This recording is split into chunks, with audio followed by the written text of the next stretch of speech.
You're probably thinking of getting a new dress, maybe a pair of pants, sweatshirts, t-shirts, socks. Acting and thinking of these actions are mindless system. However, hundreds of other people are doing the exact same thing as you right now. With each new day, a new item is bought and double the amount is getting tossed out. You probably think your mountain of clean clothes after wash day is bad, but try imagining miles and miles of those exact piles of mountain towering in the landfills, most of which are producing harmful chemicals into the air. 1.92 million tons of textile waste is produced every year, according to the Earth.org article, which highlights the 10 most concerning statistics regarding fast fashion waste. Fast fashion may be cheap, but it is also contributing to the degradation of our world, the planet we live in, the one we need to stay alive. In my speech today, I will be discussing the root problem, how fast fashion is constantly destroying our environment, quietly but powerfully, the ways it's been damaging the parts that we aren't aware of, and what we can do, one person at a time, to decrease the percentage that is constantly going up. The mindful ways we as consumers can change. According to an article by the University of Minnesota, a huge part of the clothing waste challenge is fast fashion, which emphasizes making clothes cheaply and getting it into the hands of consumers as quickly as possible. Most of these clothing items, as a result of being made quickly, are made with synthetic fibers that are toxic: polyester, nylon, and acrylic. Regarding the names, most clothing items are made to resemble plastic, so they last long.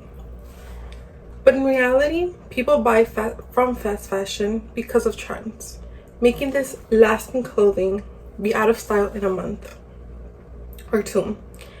An article at the University of Pennsylvania discloses the problems that fast fashion carries. If and when these chemicals are released into water systems, they are very toxic to aquatic ecosystem and life. If you can, take a look at your clothing tag. Most clothing items carry at least one of these fibers, a reason we have become too accustomed to them. But what does that one fiber do when it's no longer on a t-shirt, but rather filtered into the air? It may be cheap in terms of financial cost, but very expensive when it comes to the environment and the cost of human life, says Brown said in her book, Eco Fashion and Refashion, Cutting-Edge Clothing and Upcycled Materials. When these specific fibers are being used to create cheap fashion and are no longer in the hands of consumers, the new home is within the water or the landfill. If a shirt no longer fits you, you probably throw it out or send it out to Goodwill. But sometimes even Goodwill is overfilled, meaning the item makes its way to the landfill instead, where it slowly starts decomposing or in some cases gets incinerated. No matter the process, the smoke is released, and the smoke, when released, releases harmful pollutions. But not only are clothing causing this, transporting fast fashion garments also uses a lot of energy and creates carbon emission, according to the David Susskind Foundation.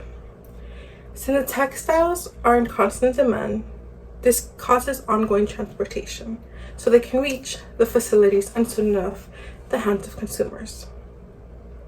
The more orders there are, the more fossil fuel is burned in order for them to receive these, whether that be companies or the transportation to the individual's house when ordered. Most of these impacts are done by companies, but how can you, a consumer, reduce harmful impacts on the earth? When discussing reducing fast fashion, your mind probably jumps to slow fashion, but that's not the only way. Slow fashion might at times even be more expensive because it's being produced with ethical materials. But if you or you know people who shop fast fashion, they probably shop because of the prices. But fast fashion isn't the only place where you can get these low prices. You might even be saying, how can one person, I, suddenly reduce the statistics alone? But you're not alone. Even if you start just yourself, you can inform people along the progress, leading to a chain reaction. Thrift stores around the world offer unique and vintage styles. As said in Global Citizen's article, most people, like I said, buy from fast fashion because of their low prices. But they aren't the only ones who carry these low prices. Thrift stores, like Goodwill, have always been known for their low prices and their hidden gems of sustainable fabrics.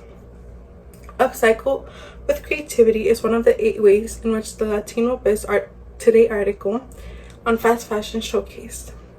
If an old t-shirt has holes or irreparable stains, don't have the first instinct to throw it out. Instead, repurpose it as a cleaning rag. Maybe it has a cute design and can be turned into a headband. You can give it a second life instead of having it turned into toxic chemicals that float in the air you breathe each day. As we approach the end of my speech, I hope you have learned at least one way to reduce your consumption, and if you do buy clothing, to buy those that have fabrics that won't add to the pollution, or go to thrift stores. Just because fast fashion may be cheap, it doesn't mean it looks good. Sometimes it does, but doesn't look good in the environment, and it is not the only way to afford clothing when needed. So next time you're face to face with a pile of clean clothes, about to disregard it and buy more, question if you really need that other t-shirt or that other shirt. Thank you.